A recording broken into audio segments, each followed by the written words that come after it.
Hello everyone, my name is Oleg and welcome to the very first episode of Resto Mod Republic.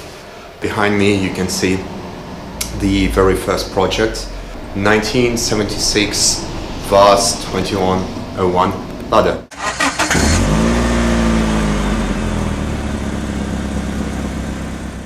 I've been wrenching on cars as long as I can remember, and that's something I would like to share with you guys. So my plan, resto modding, which means restoring the car to the standards of current cars, making it safer, quicker, better handling and everything, but maintaining as original look as possible. So before I get to the car itself, the question you might ask is, why Lada? After having a number of modern cars and working on them, I quickly hit the limit of how much you can do with those cars because of electronics, complexity. So naturally my gaze turned to classic cars. After doing some research, I was thinking maybe getting an American car, maybe a pickup, which I still hope I will get one day. And after speaking to some of my friends who are into cars as well, who live in Russia, they suggested to get a Lada, the iconic car which is being produced from early 70s till probably about 10 years ago. I flew over there, jumped in the car and drove it all the way to London from Russia, which was a great adventure on its own. Let me actually walk you through the car.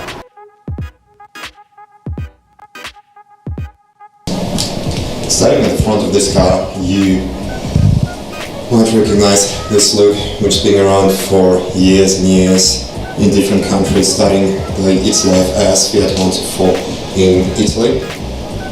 So as cars of that period, you've got plenty of chrome grille, chrome headlight surrounds, bumpers, basically loads of chrome.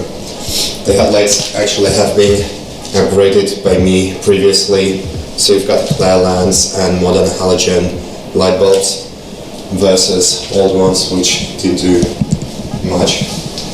So you've got a nice straight body with even more chrome all around. Now going to the side of the car, you can see that it has a pretty nice straight body with just a little bit of surface rust, but generally in a really good shape for the age. So there is not much to be done on the car itself.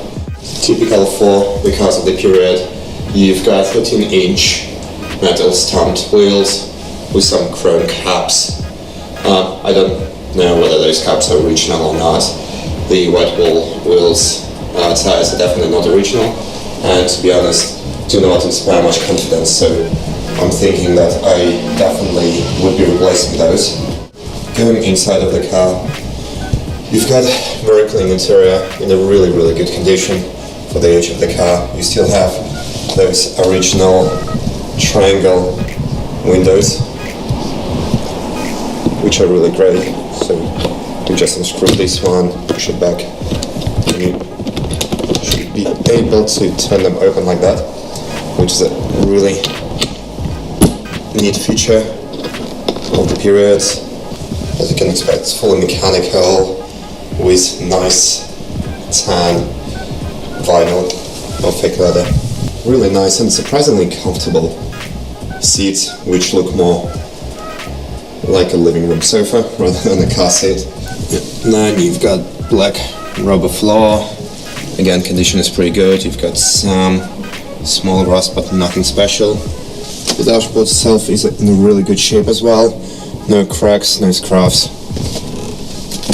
The dashboard aluminium starts to peel a little bit. Probably will need to be repolished, but to be honest, I might just leave it this way. That's a very original period feature with the gear shift knob with a flower in it. Sometimes you get spiders and other animals in it. One of my most favorite features of the car is the steering wheel. It has a lot of character, it's fully original, very thin, very flimsy as you can see. Not experiencing a lot of confidence, but nevertheless pretty cool. So you've got usual heater, 3 pedals and very awesome period correct speedometer, no rev counter, something I will probably need to install at some point. Similar picture at the back, bench seat, very comfortable and surprisingly spacious.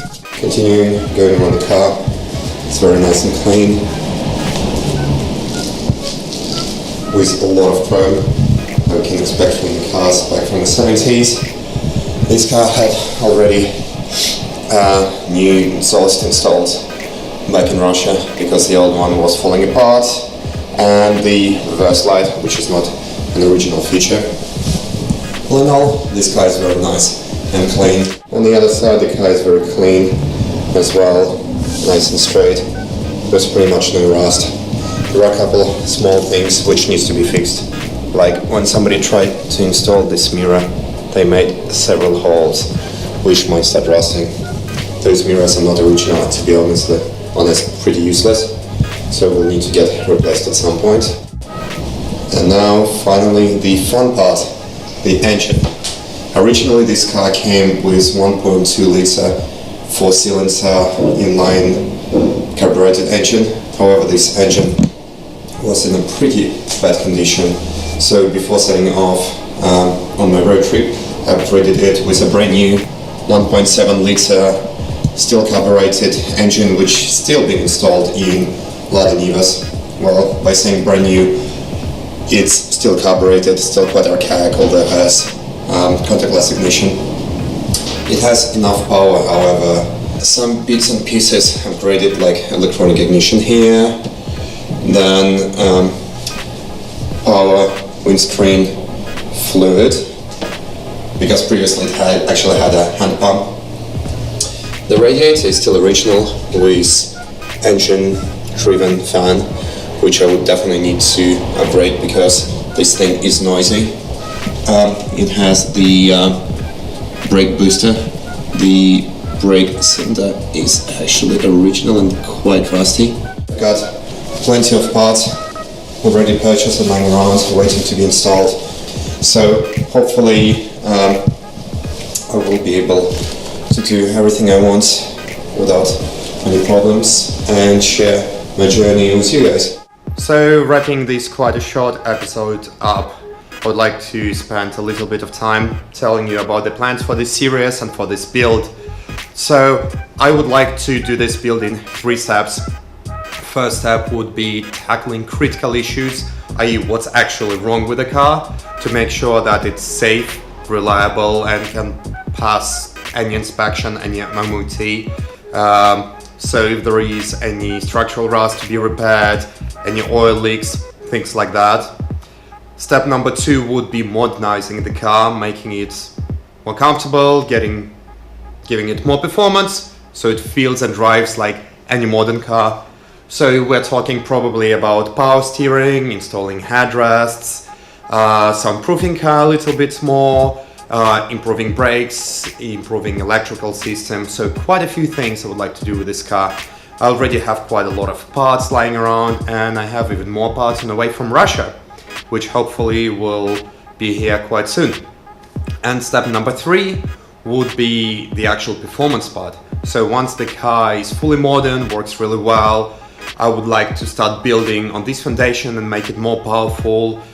We're probably talking about fuel injecting the car, installing a supercharger or maybe a turbocharger, maybe installing rear disc brakes and so on and so forth. So quite a few things you can do with this car, given this engine and this platform has been around for decades and you have plenty of performance parts you can install in this car.